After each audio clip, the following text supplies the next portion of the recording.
According to the local Adivasis, Jangubai Cave Temple is believed to have been formed naturally 25,000 years ago.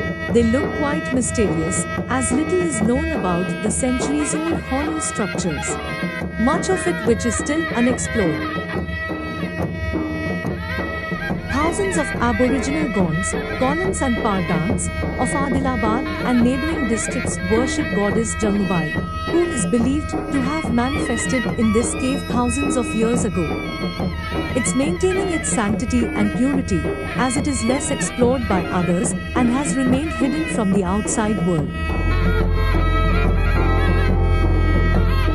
As the month of Pushya comes, the tribal villages of Adilabad and other neighbouring districts buzz with drum beats. They have all their religious festivities lined up, and one such important religious and cultural fair, which is celebrated a month long, is Jangubai Jatra.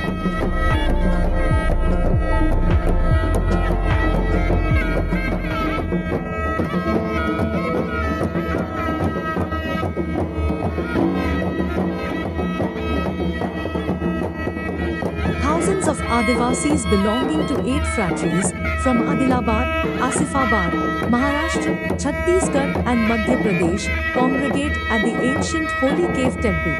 There they worship the deity, following their age-old customs and traditions for a period of 30 days. The high priests of 8 clans from various tribes perform the customary ritual of Depotswam Dev Niruswam, or lighting of the lamp in the cave, on the onset of sacred Pushya month to mark the beginning of the festivities.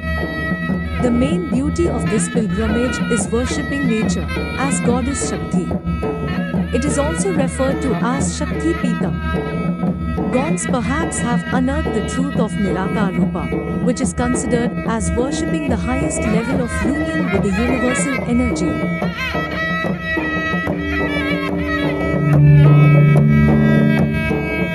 It is believed that Jangubai and Pahandi Parikupar Lingo gave the Gonds their social structure. Together they rescued the gods of the 12 Gond clans who were imprisoned in the caves at Kacharghar, now in Maharashtra, by Lord Shiva. It was Jangubai who founded the Salpa Saga, or 8 new clans of Gonds, before making the cave temple her abode.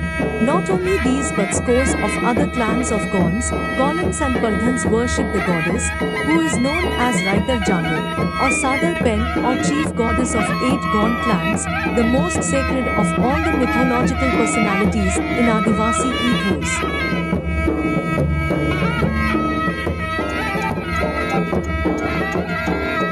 It is said that the rituals associated with worshipping the goddess are very tough. Nevertheless, the Gond tribes follow a systematic ritual of visiting the goddess. The devotees set out together in bullock cart caravans, making 1 or 2 night halts en route, depending upon the distance to be covered. They arrive at the cave using different means of transit including auto rickshaws, trolleys and bullock carts.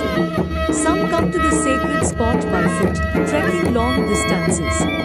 A caravan can even take a whole week for the 2-way journey through the jungles and vast degraded forest areas. They do not wear footwear for a month. Even the house premises are kept free from them. Deshapani abstains from alcohol. They follow that very strictly. Devotees who measure Jangubai do not eat or even drink water outside. They will be confined to the house. The Gonds have a strong belief that the goddess fulfills their wishes when worshipped with dedication and devotion.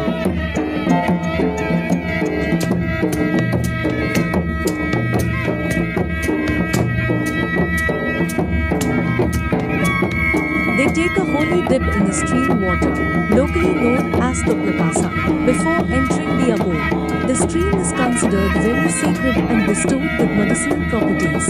A dip would cure all the ailments. This is the time for Bhed Balai, meeting of the Jangubai deities from respective villages and the goddess residing in the cave temple. From their respective villages they bring their deities here, bathe it in the Tuplakasa, before taking it to meet the main Jangubai goddess in the cave temple. Prayer rituals are performed in the midst of drum instruments and they leave with Punaka vignettes. Ravan Pain is visited from Tuplakasa. There they put their offerings on the idols of the deities and pay prayers and worship in the Avalpan temple.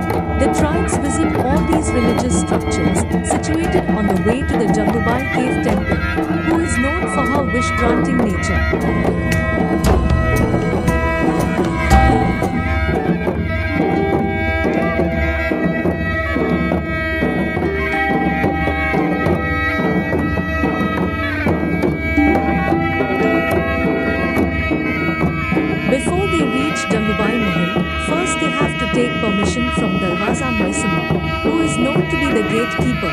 Only then the devotees can proceed to the main Jangubai temple. The cave is not that easy to climb. One has to crawl on their knees into the dark cave to see the Jangubai lamp, which is deep inside the cave. The lamp in this cave is Jangubai herself. Devotees burn incense and offer flowers and break coconuts with kumkum, vermilion, and haldi, turmeric. Then, while returning from the cave, they lace a big rock-cut stone, known as a wish-fulfilling one. With a wish, if one succeeds in lifting the stone is confirmed of his wish coming true is a practice followed by the Adivasis. They do engage in sacrificing hens and sheep to goddesses Maisama, Kotamma and Rahul, well known as Gram Devtas. No sacrificial rituals are done in the main Jangubai cave temple.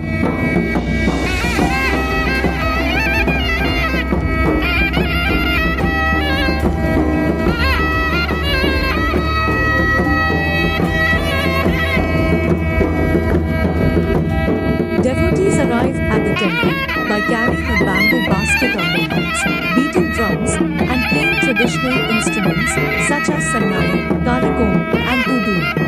The basket contains ingredients required for performing the prayers. The ingredients include rice milled through traditional methods, wheat, jaggery, and oil extracted from either sesame or castor. The material needed for cooking is carried on bullock carts to the shrine. Women prepare special offerings called garka, similar to the vadas and podiyam pranjan, known as gurelu in Telugu, by grinding the pulses in a traditional pestle and mortar that they carry along with them. Mass dining is arranged for all the devotees. They celebrate the festivities and dance to drum beats and sounds of musical instruments, and as per the custom, meet priests after the rituals.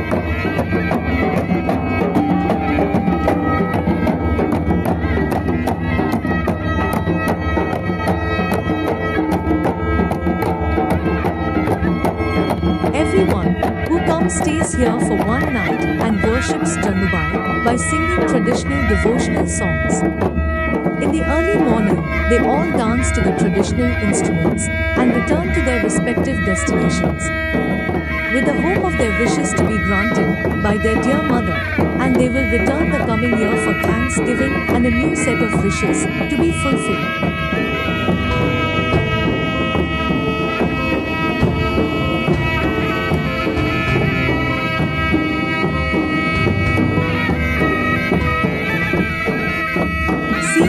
Adivasis worshipping with such devotion to the mother nature, following their age-old customs and traditions, one gets a feeling of being totally transported back in time. It's awe-inspiring. One can feel a sense of reverence for the sacred place and the faith of the local villagers, the deep connection with nature and the world around it. One has to visit in person to feel the wild,